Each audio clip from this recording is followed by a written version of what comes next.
Hi, my name is John Galington. I live in Seattle, Washington. I am a social worker and an activist and a writer.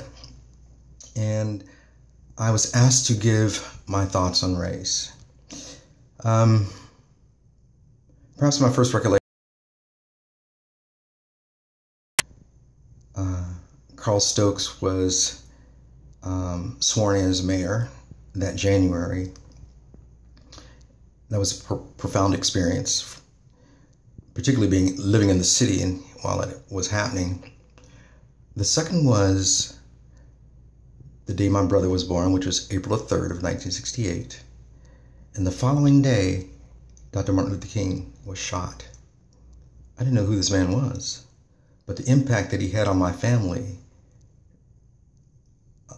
made it significant for me to find out who this man was. I watched the funeral. I mean, it's as vivid to me today as it was back then. And then our family moved to Buffalo, New York. And we were one of two black families that lived in this community, a largely Polish working class community. And it was the first time I've ever heard the word nigger said about me. It was a curious transition for me because we lived in a largely middle class, mostly black environment in Cleveland. And here I was in this element of hostility because of who I was. And it was startling. I decided to take the bull by the horns, and within about 4 years, I ended up class president of the local school there. And I had learned how to communicate and reach.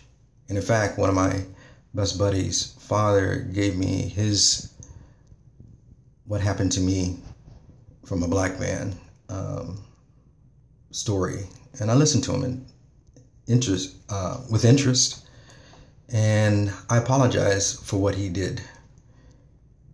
And at this point, I think we need to have a larger kind of dialogue. In my own educational pursuits, I've really studied the whole civil rights movement and ethnic studies. And we have a tendency in America to believe that the civil rights is just relegated to black culture. But the principles that were birthed out of that movement, however, a strain on us as a nation, evolved some principles of equality that are ours, and we should embrace them. They're not principles just for blacks. A lot of these principles have been used in the women's equality movement, as well as the LGBT movement for equality. And when we look at it as a principle that might have set us at odds, but these principles were birthed out of our struggle, and we should embrace them, because at the point of embracing them is a point of reconciliation that we can all come to learn how to respect each other and the contributions all cultures bring to this country. We're a dynamic country, and although some of us came through Ellis Island or by slave ships, we all came here with the hopes and dreams of a nation that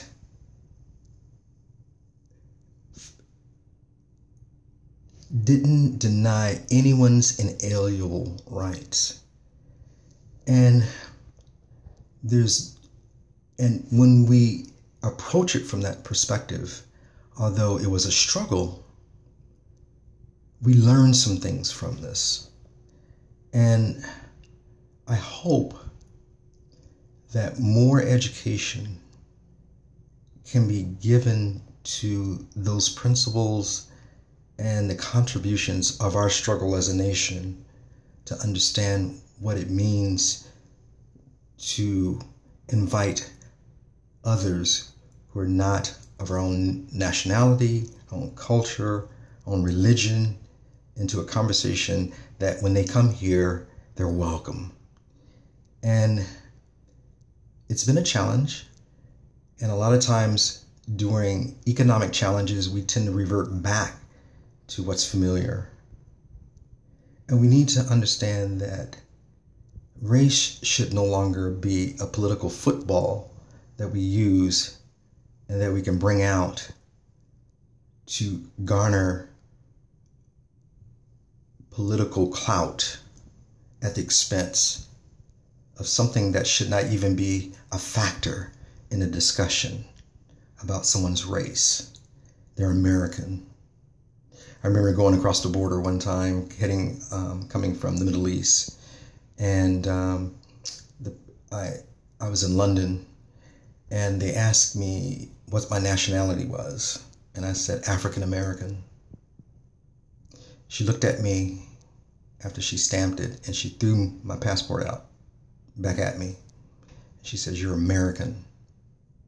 And I realized only in America do we delineate who we are in our own country. African American, Native American. Why not American? Let's get to that point. Let's have that conversation. Let's have those kinds of conversations that's not defensive and that is not putting the other person at odds or feeling guilty about it. Feeling guilty about something